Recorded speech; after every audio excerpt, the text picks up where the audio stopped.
Alloh taolo bandalariga turlicha taqdir bitgan. Kim ota-ona mehri va himoyasida ulg'aysa, kimlardir yetimlik sinovi bilan yuzma-yuz bo'ladi. Bu holat yetimning o'zi uchun ham, uning atrofidagi insonlar uchun ham katta imtihondir.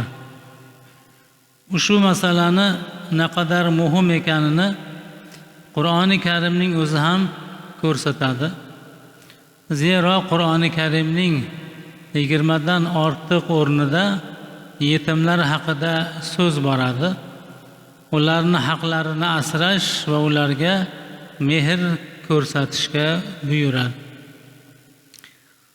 Dinimizda yetimni kafolatga olish jannatga olib boruvchi yo'llarning biri deb e'lon qilingan. Yetimlarga g'amxo'rlik qilish bandani Robbiga yaqin qiladigan ulug' ibodatdir. Bunday ulug' fazilatlarni Qur'oni Karim va hadis shariflardan bilamiz. A'udhu billahi minash shaytonir rojim. Va yas'alunaka 'anil yatama qul islahun lahum khayr. Va in tukhalituhum fa ikhwanukum. Sendan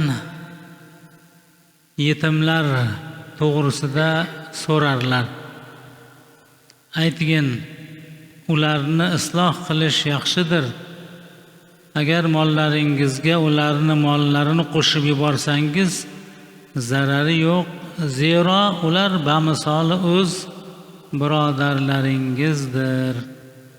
Baqara surasi 220-oyat.